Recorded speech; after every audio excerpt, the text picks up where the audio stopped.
Welcome to the Sandler Training Hour. You're with your host, Jason and Jim Stevens. And Jim, I thought it'd be useful today to talk from the vantage point of leadership on what are some of the obstructions that happen when you are an intentional leader. And specifically because most of the people who listen to us or touch base with us, they have really good intentions.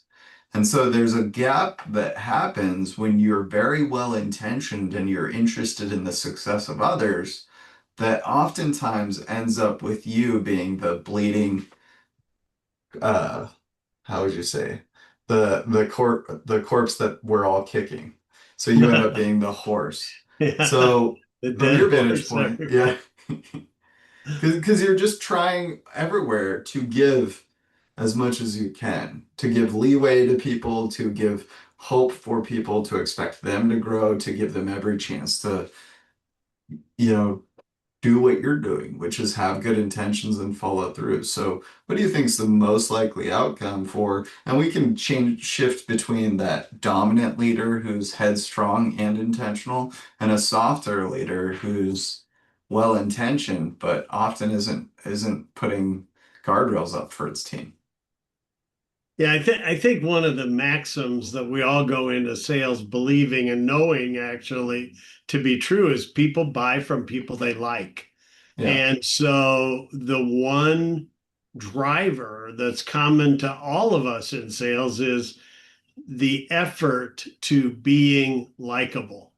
Hmm. What can I do to present myself in a way that doesn't repulse buyers, but attracts them.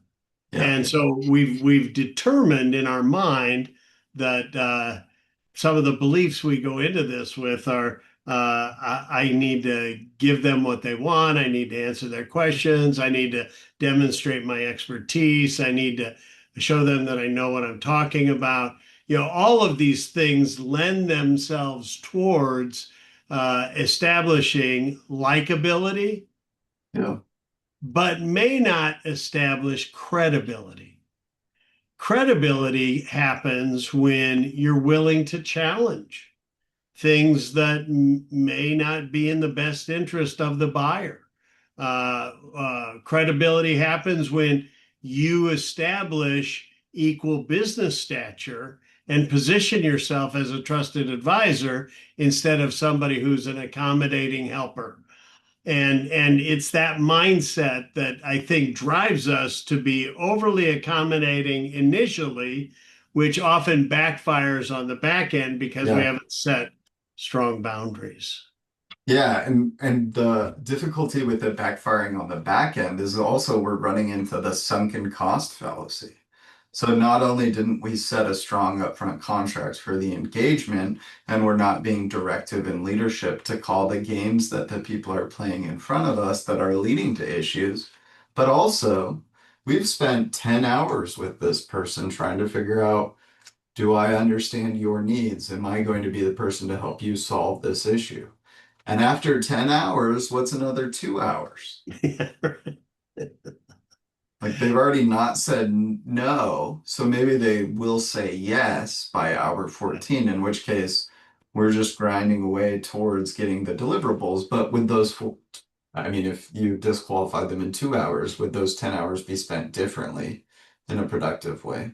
Because I think to your point, we want to be liked. We want to give good impressions, and we don't want to pull the trigger too quickly to say, does this seem like a direction that you want to head with me? And so we putter around.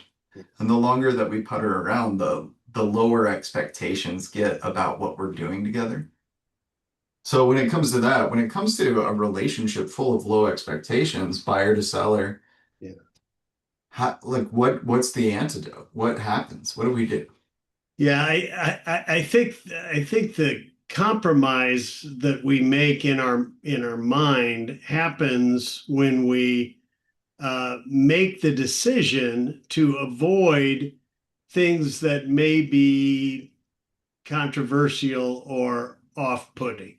Sure. And one of the key elements, if you talk to anybody in sales, and you ask them, what are the attributes that you really appreciate about you? We've all experienced those buying experiences where we had a really great experience. What did you like about the salesperson? You're going to get adjectives like confident, Yeah. self-assured, knowledgeable, good listener. All of these ingredients that we highly value are almost the opposite of what we're trying to demonstrate if we're seeking to be likable. Yeah. So, somebody who is confident is going to be an intentional leader. Somebody who is self assured is going to confidently guide the buyer on a journey of discovery. And Hmm. all of that requires a shift in the pattern. First, the pattern in our mind that says, I got to win them over. And then a pattern in our behavior that says, rather than accommodate, I need to guide, I Yeah. need to facilitate. And in the Sandler world, we call that event where we shift the dynamic, the upfront contract. So the upfront contract is where we move away from what can I do to help you want to buy from me? Yeah. And we move towards let's determine if we're a good fit together, and we may not be. And if we are, here's what the next steps will look like if you choose to move forward in a relationship with me. That level of confidence and leadership, it's not a switch you're going to be able to turn. It's something that you develop over time and practice, practice, practice. Yeah, and to the point of like the established relationship, this is the issue that we run into. It's really easy to set going forward with new relationships what you expect, because then you can inspect it because you've said it, you've voiced it, you've given clarity to this is where the relationship's going. The difficult part comes when you're trying to reset expectations with someone that you've autopiloted a relationship with for years. Yeah, And it may not be years, it could be shorter, yeah, like a couple yeah. months. Like, how do you call the game on a prospect who's dragged their feet and now you're 3 months into chasing and you're proactively chasing? It's not just a I'm reaching out once a month, it's they're returning your calls. They're corresponding with you. There's no they're not pumping the brakes on resistance or pulling back from the relationship. In fact, they seem to often instigate it, but they're just not moving in any direction. In a world like that, do we have any power as a seller to call the game? Yeah, I think in that situation, what often happens is we default into the assumption that the relationship that I have is going to carry me through into mutual agreement. Yeah, And we give up the system because we want to appear flexible. yeah, And I think, I mean, I have bitterly paid the price for this in my first probably half a decade of using Sandler. I would use it as a system for new clients, but I would treat my existing clients just a little bit different. yeah, And it wasn't until the light dawned on me that, and the recognition was, it's interesting if my bookkeeper pick and choose when they use general accepted accounting practices, GAAP methodology, and they only did it when they thought they needed to, I'd be in a financial disaster. Yet here I am as a sales professional winging it instead of having a system, a proven system that works. And then my job is to work the system.